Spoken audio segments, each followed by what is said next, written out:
विट्यात या उमेदवाराचा प्रचार ठरला लक्षवेधी।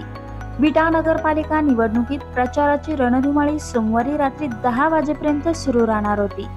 रिक्षातून निवेदन, विजयी करा आवाहन, संवाद, प्रचार गीते, जाहिरात पत्रक, जाहीरनामे, सोशल मीडिया अशा विविध माध्यमातून सर्व उमेदवारांचा प्रचार व नगराध्यक्षपदाच्या उमेदवाराचा प्रचार धूमधडाक्यात सुरू आहे।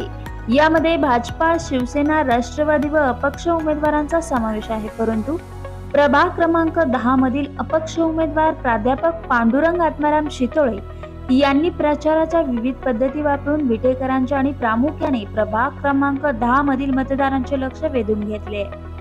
पूर्वी सकाळच्या पारी वासुदेवाची स्वारी गावागावातून यायची। आपली महाराष्ट्रीयन परंपरा जपण्याचे काम त्यामुळे व्हायचे।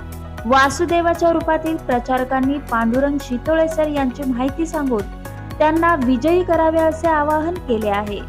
पथनाट्याच्या माध्यमातून अभिनयाने गीते गाऊन प्राध्यापक पांडुरंग शितोळे यांच्या टीम मधील प्रचारकांनी विकास कामांबाबत माहिती देत प्राध्यापक पांडुरंग शितोळे हे विकासासाठी प्रयत्नशील कसे आहेत व नगरसेवक बनण्यासाठी पात्र कसे आहेत हे पटवून देण्याचा प्रयत्न त्यांनी केलाय।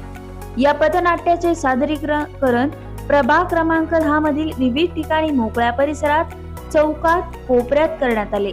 यावेळी नागरिकांनी चांगला प्रतिसाद दिला व नागरिकांचे लक्ष वेधून घेण्यात प्रभाग क्रमांक 10 चे उमेदवार पांडुरंग शितोळे हे यशस्वी ठरले आहेत। त्यांच्या या नगरपालिका निवडणुकीतील आगळा वेगळा प्रचार मोठ्या आवाजातील कर्णकर्कश प्रचारापेक्षा सुखावह व प्रभावी ठरला असे मत अनेक मतदार व नागरिकांनी व्यक्त केले आहे।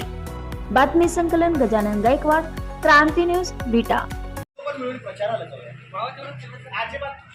निवडणूक आली मतदान करू, निवडणूक आली हो, निवडणूक आली मतदान करू, निवडणूक आली हो, मतदार राजा जागा हो, मतदार राजा जागा हो, लोकशाहीचा धागा हो, लोकशाहीचा धागा हो, आता तुझी बारी पडू नको बळी, आता तुझी बारी पडू नको बळी, मतदार राजा हो, हे निवडणूक आली मतदान करू, निवडणूक आली हो, निवडणूक आली मतदान करू, निवडणूक आली हो।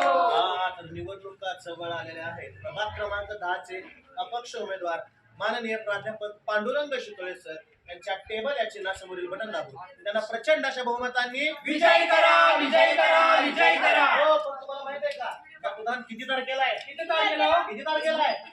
2 तारखेला मतदान केंद्रात जायचं, 2 तारखेला मतदान केंद्रात जायचं, 2 तारखेला मतदान केंद्रात जायचं,